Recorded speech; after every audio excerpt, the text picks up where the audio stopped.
የሀገርን የባህር በር ጥያቄን አልቀበልም የሚል ፖለቲካ በአደባባይ እየተነገረ ሀገር የተፈጥሮ ሀብቷን መጠቀም የለባትም የሚል ፖለቲካ በሀገር ላይ እየተነገረ ፖለቲካው ነው ሊቀጥል አይችልም። ስለዚህ ፖለቲካል ቦተም ላይ ልናበጅለት ይገባል። ከዚህ በታች የለም። ለምሳሌ ሀገሪቷን ሉዓላዊነት፣ የሀገሪቷን የግዛት አንድነት፣ የህዝብን ደህንነት አንደርማይን የሚያደርግ ፖለቲካ በወንጀልነትም ዲክሌር መደረግ አለበት። ለምንድን ነው ማይስማሙት? ቅድም አንስተዋል። ለምሳሌ በአውሮፓ በአሜሪካ ቁጭ ብለው ለተወሰነሽ ጊዜ ይቀናጁ እንደሆነ እንጂ አይስማሙ።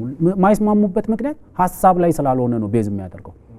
የፈለከው ጠርዝ ሀሳብ ይዘህ ብትመጣ ምን ያህል ጊዜ ጠረጴዛው ዙሪያ ምን ያህል ጊዜ ወንበሩ ላይ እናባክናለን ነው እንጂ እንስማማለን እኮ ሀሳብ ከሆነ የፈለከው ጠርዝ ላይ በቃ በይሙትና በይኑር መካከል ባለ ጠርዝ ላይ እንኳን ሆነ በይፍረስና በይቀጥል መካከል በፌዴራሊዝምና በአህዳዊ መንግስት መካከል ያለ ልዩነትን ይዘህ ጠረጴዛ ዙሪያ ላይ መቀመጥ እስከፈቀድክ ድረስ ለኔ መስማማት የሆነ ሚድል ግራውንድ ማግኘት ይቻላል።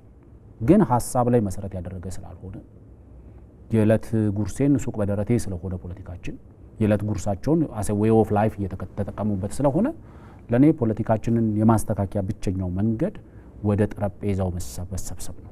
ከጦር ሜዳ ከበረሃ ከጫካ ወደ አዳራሽ መሰብሰብ የተሻለ ነው ብዬ ነው ማስበው።